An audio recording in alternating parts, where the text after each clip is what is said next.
O último tópico que a gente vai falar dentro desse contexto de visualização de dados com Python é sobre a biblioteca Plotly.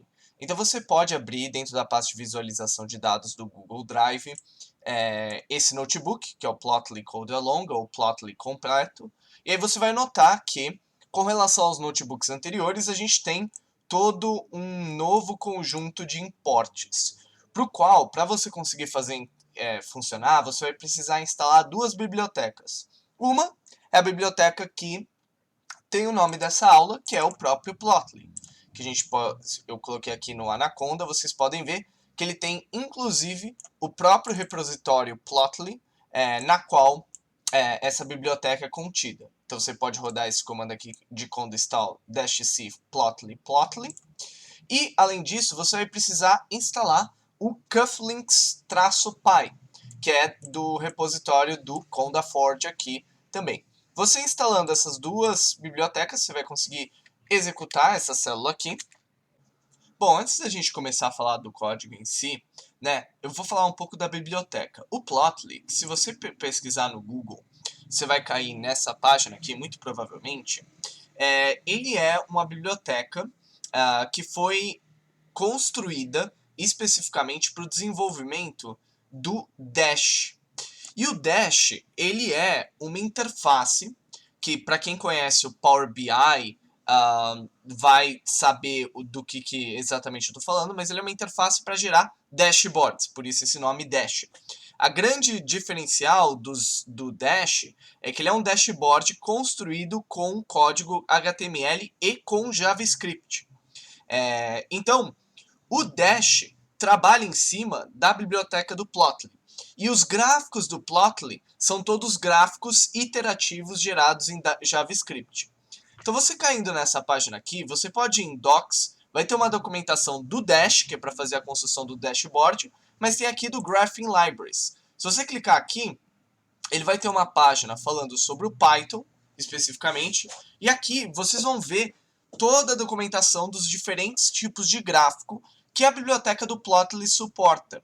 E aí você pode clicar aqui no Fundamentals, e aí ele vai te dar, por exemplo, explicações sobre como funciona a estrutura de figuras, como funciona a geração de gráficos, construção de JSONs e tudo mais. Então, Plotly é toda uma biblioteca que trabalha em cima da geração de gráficos iterativos em código JavaScript para serem disponibilizados em páginas web. O Cufflinks, por outro lado, que se vocês pesquisarem, vocês deveriam pesquisar Cufflinks Python, tá? Só para vocês saberem, vocês vão cair nesse GitHub do Santos Jorge.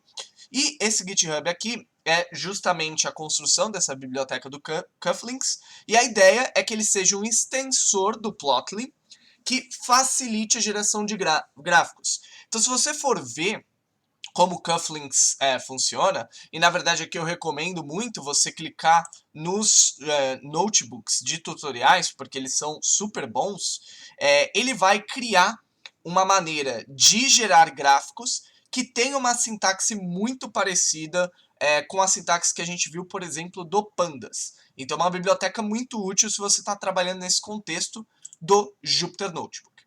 Então, eu vou dar seguimento aqui à execução das outras células do cabeçalho, né? Então, vejo que a gente está carregando algumas diferentes bases de dados aqui, né? No caso, a gente, além de carregar a base do Datamart, também estamos carregando a malha Moon e malha UF, porque aqui a gente também vai fazer plotagens geográficas. E aqui a gente pode começar a falar dessa introdução de como funciona essa sintaxe. Bom, então como eu já destaquei, o Plotly é uma biblioteca que foi feita para trabalhar num contexto web, na geração de páginas HTML, enquanto que o Cufflinks ele foi construído para fazer esses gráficos de forma offline, mais especificamente dentro de uma sintaxe do Pandas. Então a primeira coisa que a gente precisa fazer, e a primeira coisa que a gente vai aprender aqui, é como a gente faz o setup dessas bibliotecas dentro do contexto de código para começar a gerar os gráficos mais simples, que vai ser por meio do Cufflinks, né, que vai nos dar essa sintaxe. Então aqui, para a gente fazer o setup do notebook, a gente precisa chamar duas funções. O primeiro, a gente importou aqui no começo, que é esse init notebook mode. Então veja que eu chamo aqui do Plotly offline, Eu estou chamando essa função específica aqui justamente para que eu consiga criar gráficos no Jupyter Notebook. Então eu vou colocar aqui init notebook mode, eu vou colocar connected igual a true.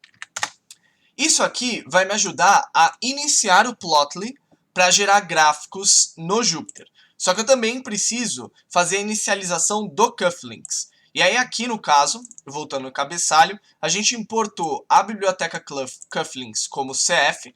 Então eu vou vir aqui na minha introdução, eu vou colocar cf.go, e aí tem uma opção offline aqui. E aí pronto, ao executar essas duas linhas de código, você fez todo o setup necessário para fazer a plotagem de gráficos utilizando essas bibliotecas. Então como que a gente vai fazer? Eu vou pegar aqui uma base de dados qualquer que a gente tenha, um data frame qualquer, então nesse caso IDEB por ano, e eu vou plotar esse cara. Então o que eu vou fazer? Eu vou colocar aqui um ponto, e a gente conhece a sintaxe do Matplotlib, na qual eu posso colocar aqui um ponto plot e gerar o gráfico do Matplotlib. No caso do Cufflinks ou do Plotly, o que a gente vai fazer? Eu vou colocar um I ou I plot. E aí aqui, a sintaxe que eu vou utilizar é muito parecida, como eu falei, com o que a gente conhece. Então eu vou colocar aqui o nome de uma variável para ser plotada no eixo X e o nome de uma variável para ser plotada no eixo Y. Então, x ano, y e deb e aí veja que ele gera um gráfico de linhas aqui. Só que não é um gráfico de linhas qualquer. É um gráfico de linhas com o qual eu consigo interagir. Então veja que se eu passar o mouse aqui, eu consigo ver o conteúdo de cada ponto. Então aqui eu estou no ponto 2015, 5.24, que é o valor do IDBI, 2017, 5.48 e assim vai. E além disso, eu consigo fazer coisas como, vou aproximar aqui o gráfico, vou mexer o direcionamento do gráfico, zoom in, zoom out e assim vai. Inclusive, tem aqui um botão Produced by Plotly que te leva para o pessoal do Plotly e tem um botão para você baixar esse gráfico como um arquivo PNG. Ou melhor, baixar esse snapshot, essa versão do gráfico que você alterou como uma imagem. Então aqui está a imagem desse Plotly aqui com zoom.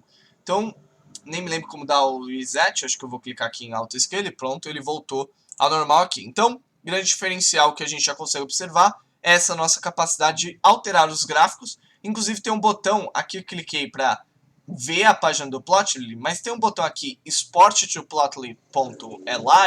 Por quê? Porque o Plotly, especialmente se você tiver o Premium, que você vê aqui que ele tem um Create Account e Sign In, ele permite que você edite os seus gráficos numa interface web. Então, se você lembrar do Matplotlib, Seaborn e tudo mais, a gente tem vários parâmetros que a gente consegue alterar para, por exemplo, adicionar títulos, dar destaque a determinados pontos, adicionar anotações e assim vai. No Plotly não é diferente, só que ele te oferece essa oportunidade de mudar o tema, mudar o estilo, fazer anotações, tudo de forma, não vou dizer manual no sentido de não ser automático, mas manual no sentido de eu conseguir mudar na mão, não ter que mudar no código.